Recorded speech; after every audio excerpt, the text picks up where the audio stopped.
The other day, I was talking with some people, and just to see what they'd say, I'd asked them what their biggest fear was. Their answers were casual, and without much depth, so I didn't think of it at all. But then the tables were turned on me, and I was asked the same question: what is your biggest fear? And I was shocked, I didn't have an answer. This freeze up really caused me to do some serious soul searching. The first fears I thought were those stupid petty fears like, I'm deathly afraid of spiders, or I can never go outside alone in the dark of the night. But then it really hit me, and I couldn't bear the thought of living a life with either I don't want to know what's right for me. 20 years from now, I could have this routine of this boring job, and my talents would be wasted, just never sharpened or put together, or put to good, and a selfish attitude where I could care less for others or their well-being. Genocide? Who cares? Drought, earthquakes, hurricanes? Big deal. As long as it doesn't affect me. I guess what I'm trying to say is that I just want everything, and I want to work hard and deserve. I want true friends.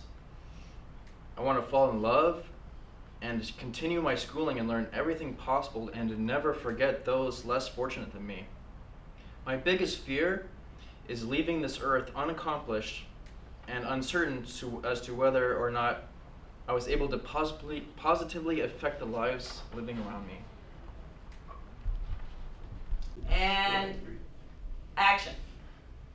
The other day, I was talking with some people, and just to see what they'd say, I asked them what their biggest fear was. Their answers were casual and without much depth, so I didn't think much of it. But then the tables were turned, and I was asked the same question: what is your biggest fear? I was shocked to find that I didn't have an answer. This freeze up really caused me to do some soul searching. The first fears I thought were those stupid petty fears that people are constantly mentioning, like, I'm deathly afraid of spiders, or I can never go outside alone in the dark of the night. And then it really hit me. I just couldn't bear the thought of living a life that I don't even want to know or is right for me.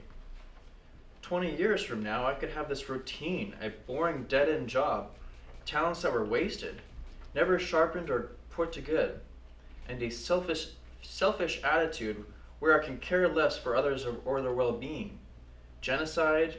Who cares? Drought, earthquakes, hurricanes? Big deal. As long as it didn't affect me. I guess what I'm trying to say is that I want everything. I want to work hard and obtain and deserve.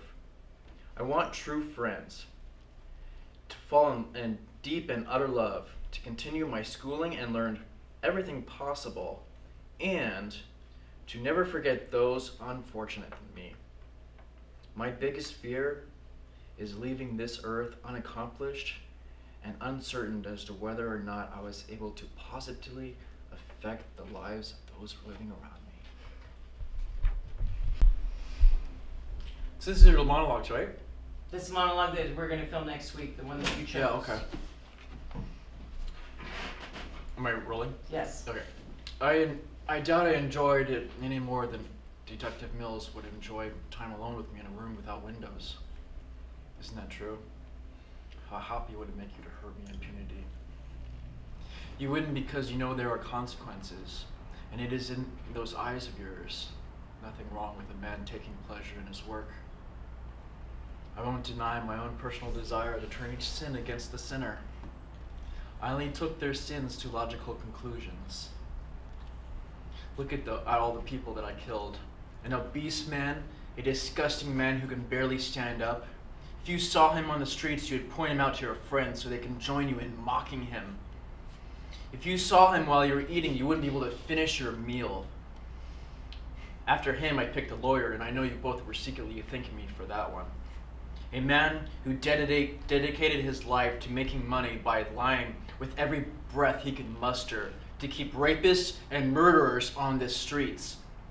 A woman so ugly on the inside that she couldn't bear leaving if she couldn't be beautiful on the outside. A drug dealer pederast, actually, and don't forget the disease-spreading whore. Only in a world this shitty could you even say these people were innocent and keep a straight face. This is the point. You see sin on every corner and every home, and we tolerate it because it's common.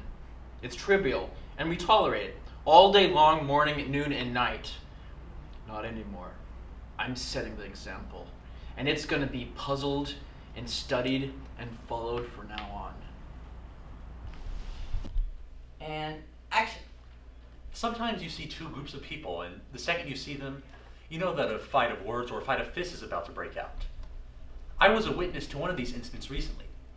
I went to a concert, Robert Plant of Led Zeppelin fame. I happened to be there with Celine G and a few other gentlemen who I've known to associate myself with outside of school. The setup is crucial. Here is why. We were sitting in this amphitheater of some sorts, and enclosed all around while still being outside, like the top half of an oyster shell. So every smell, word utterance, and person in general could be seen from everywhere else in the amphitheater. As soon as you sat, you were greeted with this gleeful scent, like the inside of your uncle's Vietnam War jacket. But there weren't any jackets in sight. Come to think of it, I don't think there are any men in uniform. So myself, Celine, and two of my confidants sitting in this row. The row behind us is this platoon of what seem to be the most out-of-shape, brightly colored, and absent-minded individuals. I think they're doing some illegal substance. Not sure what, but after eavesdropping, I think a girl named Mary Jane provided these substances. Now below us, there is this more robust group of individuals who had trouble keeping their clothes on and kept shouting, "I can see the music!" Now this is the exact moment when this extravaganza became a bloody rage of words. One of the women calls us behind us to say, "Move your fat head, bitch!" And another woman turns and says this exact phrase, "Stop cutting on my high, bitch!"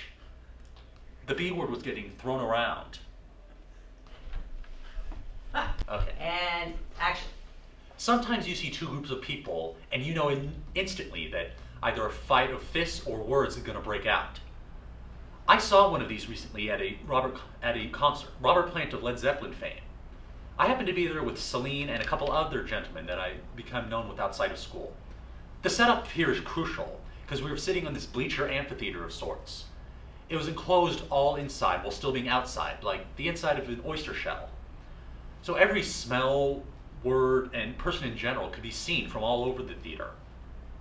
And as soon as you sat, you were greeted with this gleeful scent, like the inside of your uncle's Vietnam jacket. Come to think of it, none of these people had any jackets on. I don't think there were any men in uniform at all.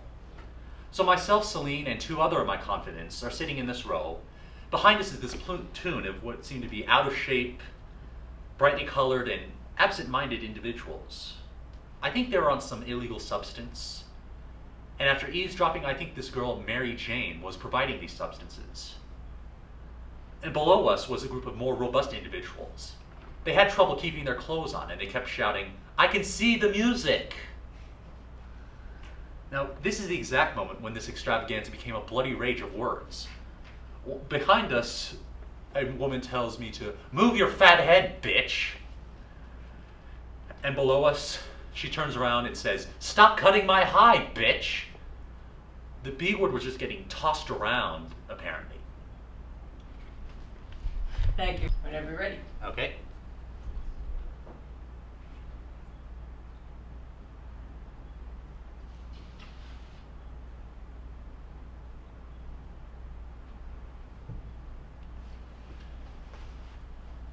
Well, sure, times are tough. And we've all got to look at ways to make money. Spend money to make money, right? Just like when Mr. Flournoy used the company card to buy that hooker, and the hooker copied the numbers and stayed at the St. Regis for what, 3 months? $50,000 she cost us. That's a guy's salary, a guy you can't pay because Mr. Flournoy needs to pay women to fuck him. I've been writing at this magazine for 14 years, Brad. You've been here, what, a whole month? But yeah, sure. Let's just sell our souls to Satan because it's more convenient that way. That's Okay. I'm sorry. Thank